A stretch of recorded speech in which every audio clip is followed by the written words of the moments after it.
From The National, this is Trending Middle East. I'm Yasmin Al-Taji. It's Friday, June 27th. Here are today's headlines. Iran has made its conditions for a return to nuclear talks clear. After U.S. President Donald Trump said talks with Iran would resume next week, Iranian sources told The National it will only re-enter nuclear talks if the U.S. offers clear aims and takes steps to rebuild trust. As of Tuesday evening, neither Iran nor mediator Oman have acknowledged a resumption of talks. The National's Lizzie reports. It's not actually clear that there will be a resumption of nuclear talks, and Iran is very skeptical. They have said publicly that we are not sure that the US is serious about talks. And from people that I speak to in Iran, the sense is that they want some sort of measures or incentives, even they say, of good faith to prove that, look, we are willing to enter into negotiations with Iran again to come to an agreement over the nuclear program and lift some sanctions or provide sanctions relief in return for that. Current and former Iranian officials told The National Iran will abide by a ceasefire if Israel does the same.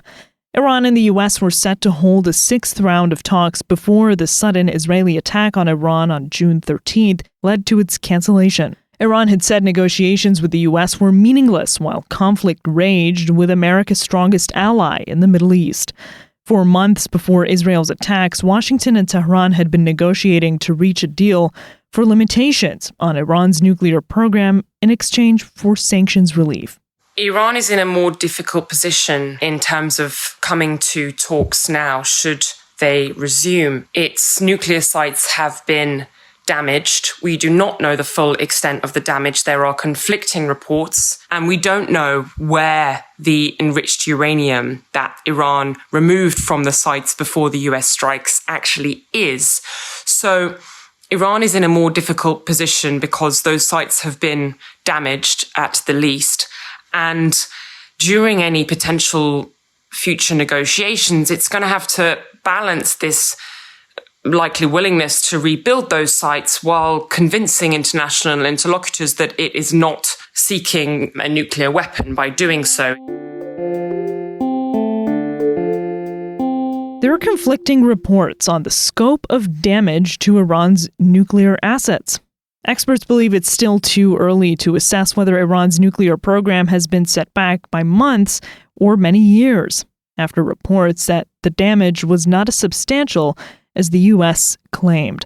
A report by the U.S. Defense Intelligence Agency has indicated that the centrifuges needed for uranium enrichment in Iran remain largely intact. So the question at the moment that is raising a lot of eyebrows is who is correct on the intelligence side of the assessment. Here's The National's Thomas Harding with more.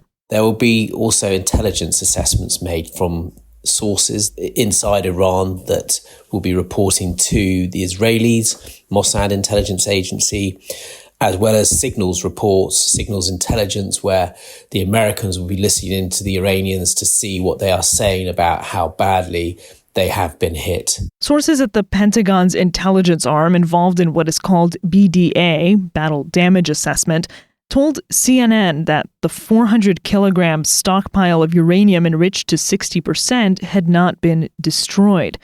U.S. President Donald Trump's view was that the nuclear sites had been, quote, completely and totally obliterated, unquote, by the 14 massive ordnance penetrators dropped by B-2 stealth bombers.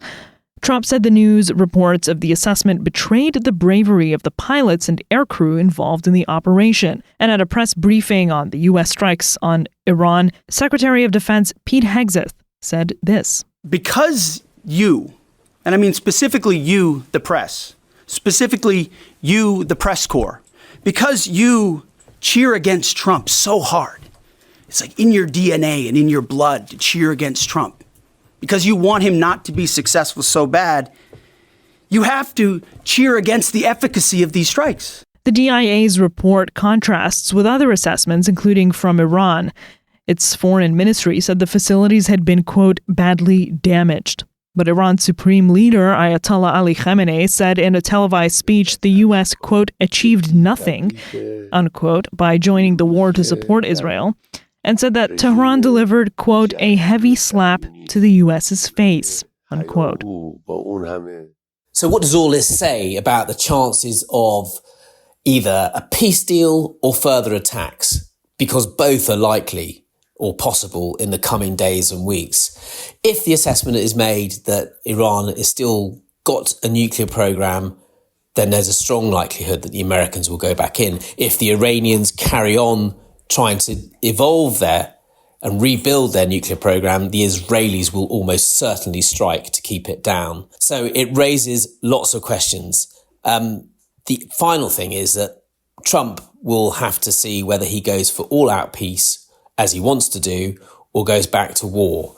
And he is probably the only politician who can get away with claiming to obliterate something and then go back in and obliterate it again. The World Bank is extending about $400 million to Lebanon and Syria. The sum will help with the reconstruction of a battered electricity grid in Syria and the emergency repair of vital infrastructure in Lebanon. The World Bank said on Wednesday its executive board approved two separate programs with $146 million in funding going to Syria and $250 million to Lebanon. Here's the National's Sarmad Khan with more. Basically, it is arguable which of these economies need more help, but that's for certain that both of them need a lot of external help. They have no disposable resources of their own to be able to kickstart the reconstruction process they so desperately need. Lebanon's economy, which plunged into the worst crisis in its history after the COVID-19 pandemic, suffered another blow after Israel bombed the country heavily during its fight against Hezbollah. The bombing campaign that ended last year severely damaged Lebanon's critical infrastructure and completely devastated residential neighborhoods in several areas of the country. So this $250 million for Lebanon and $147 million for Syria are literally like drops in ocean. What's notable is that World Bank is part of the coalition of Middle East countries and multilateral institutions, including the IMF, that aims to provide financial support for economic recovery of the countries that are affected by the conflict in the Middle East. So these grants may be very small, but they are part of that effort. That's all for this morning's headlines. You can get these stories and follow live updates at our site. Yasmin Altaji, The National.